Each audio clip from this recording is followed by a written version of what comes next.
Surah Qiyamah membawa maksud hari kiamat. Surah ini terdapat di dalam juzuk 29 yang merupakan surah Makkiyah dan mempunyai 40 ayat. Antara sebab surah ini dinamakan dengan surah Al-Qiyamah ialah yang pertama, surah ini dimulai dengan sumpah Allah Subhanahu Wa Taala tentang hari kiamat.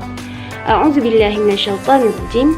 La uqsimu biyaumil qiyamah, yang membawa maksud aku bersumpah dengan hari kiamat.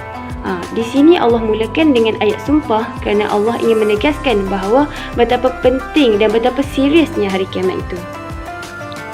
Yang kedua, Allah ingin menyatakan kepastian hari kiamat itu dan Allah ingin menolak hujah golongan orang yang ingkar, sebab pada waktu itu golongan musyrikin Mekah tidak mempercayai bahawa wujudnya hari kebangkitan.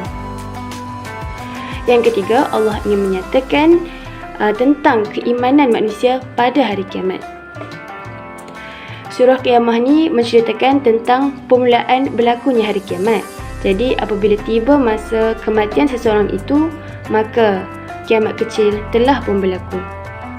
Baiklah, secara umumnya surah Al-Qiyamah ini banyak menyentuh tentang aspek usuluddin, iaitu keimanan pada hari akhirat, hari pembalasan, tanda awal kematian dan kejadian manusia. Antara tiga komponen penting yang disebutkan Allah Subhanahu Wa Taala dalam surah Al-Qiyamah ini ialah yang pertama, tanda-tanda hari kiamat. Yang kedua, keprihatinan Nabi SAW dalam menghafal Al-Quran. Yang ketiga ialah perihal orang kafir sewaktu berada di dunia. Dan secara umumnya ialah surah Al-Qiyamah ini menceritakan yang pertama, ayat 1 hingga 6, Allah memulakan surah ini dengan ayat sumpah kerana Allah ingin menegaskan bahawa kepastian berlakunya hari kiamat itu.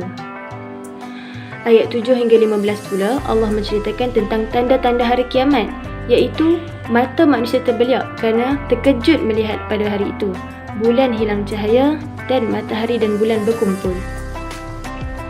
Allah berfirman, La tuharrik bihi lisanaka litaj'ala bih. Ayat ini Allah ingin menegah Nabi SAW supaya tidak tergesa-gesa sewaktu wahyu diturunkan kepadanya, kerana Allah ingin menyemat ayat Al-Quran itu di dalam hati Nabi SAW. Ayat 20 hingga 25 Allah menceritakan dua golongan yang ada di akhirat, iaitu golongan yang bahagia dan golongan yang celaka. Golongan bahagia ni macam mana? Golongan yang mukanya berseri-seri, dapat melihat Allah dan mendapat nikmat syurga. Golongan yang celaka ini mukanya muram, hitam dan mendapat azab yang pedih daripada Allah SWT. Ayat 26 hingga 35 pula Allah menceritakan tentang pedihnya sakaratul maut itu, bahawa kepayahan dan kesengsaraan manusia menghadapi kematian itu. Allah berfirman, Ayahsabul insana an yutraka sudah. Di sini Allah ingin menunjukkan kepastian perakhiran di akhirat itu, dan Allah tidak akan membiarkan manusia begitu sahaja kerana setiap apa yang berlaku di dunia ini pasti akan ada balasannya, sama ada baik ataupun buruk, dan Allah tidak akan pernah mensia-siakan hamba-Nya dan Allah tidak pernah menzalimi. Antara pengajaran yang kita dapat pelajari dari surah Qiyamah ini ialah nafsu terbahagi kepada 3 tahap. Yang pertama ialah nafsu ammarah, iaitu nafsu yang merangsang kepada maksiat dan amalan-amalan buruk yang keji. Yang kedua ialah nafsu lawamah, iaitu nafsu yang sedar dan insaf, nafsu yang sesekali mengutuk perbuatan dosa dan maksiat, tetapi nafsu ini selalunya datang dan pergi. Yang ketiga ialah nafsu mutmainnah. Nafsu ini adalah nafsu yang tetap berada di atas kebajikan, nafsu yang sampai kepada tahap takwa dan tidak berubah-ubah lagi. Sekali bertakwa, selama-lamanya bertakwa. Segala sistem akan berubah pada hari kiamat. Contohnya seperti matahari dan bulan tidak bercahaya lagi. Pada ketika itu, manusia akan kelam kabut dan tidak lagi berasa tenteram. Tiada tempat yang akan menjamin keselamatan kita pada hari ini. Semua akan kembali kepada Allah dan mengharapkan pertolongannya. Ada antara golongan manusia akan ke syurga dan ada antara mereka yang akan ke neraka.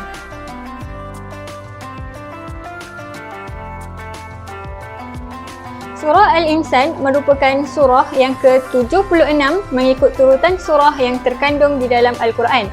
Surah ini terdapat pada akhir juzuk 29. Surah ini mengandungi 31 ayat di dalamnya. Surah Al-Insan merupakan surah Madaniyah kerana surah ini diturunkan di Madinah. Surah ini dinamakan sebagai Al-Insan kerana disebutkan di awal surah tentang penciptaan dan kejadian manusia yang sebelumnya tidak pernah tercipta makhluk sepertinya.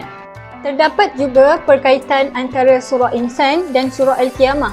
Allah Subhanahu wa Ta'ala telah menyebut di hujung surah Al-Qiyamah berkenaan permulaan kejadian manusia iaitu dari setitis air mani. Kemudian mereka dibahagikan kepada dua kumpulan iaitu lelaki dan perempuan. Di awal surah ini pula Allah Subhanahu wa Ta'ala menyebut tentang penciptaan Nabi Adam, datuk segala manusia dengan daya mendengar dan melihat.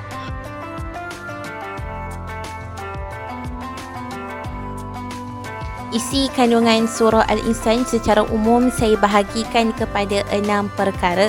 Yang pertama, dalam surah ini bermula ayat 1 sehingga ayat 3, Allah menceritakan tentang penciptaan manusia dan bagaimana manusia diciptakan dan Allah memberi hidayah kepada umat manusia. Seterusnya, isi kandungan yang kedua dalam surah Al-Insan, Allah telah menyatakan pada ayat keempat tentang balasan terhadap orang golongan kafir di mana mereka telah disediakan rantai, belenggu dan neraka yang menyala-nyala, dan disusuli pada ayat kelima sehingga ayat ke-11 tentang perhargaan terhadap golongan abrar, yakni golongan yang berbakti, sentiasa mengerjakan kebajikan dan mentaati segala perintah Allah Subhanahu wa Ta'ala. Kemudian pada ayat 12 hingga 22 Allah telah menyatakan gambaran apa yang diperolehi oleh golongan abrar, iaitu mereka telah diberi syurga disebabkan kesabaran mereka.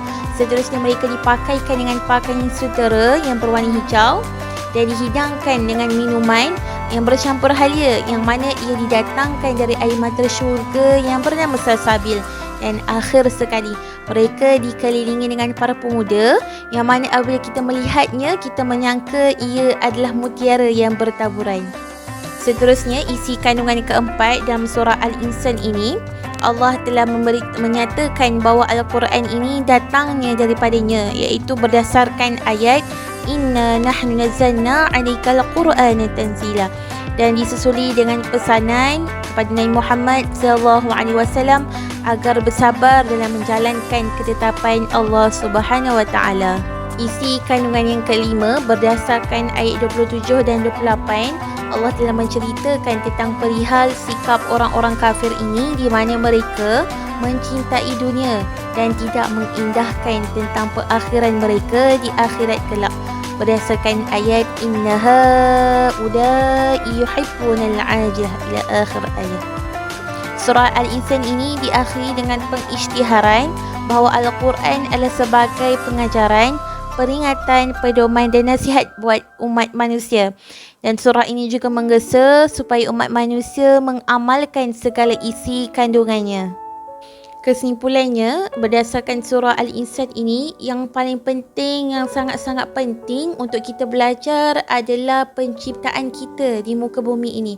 Allah menjadikan kita di muka bumi ini mempunyai peranan, hak, tanggungjawab yang perlu kita laksanakan.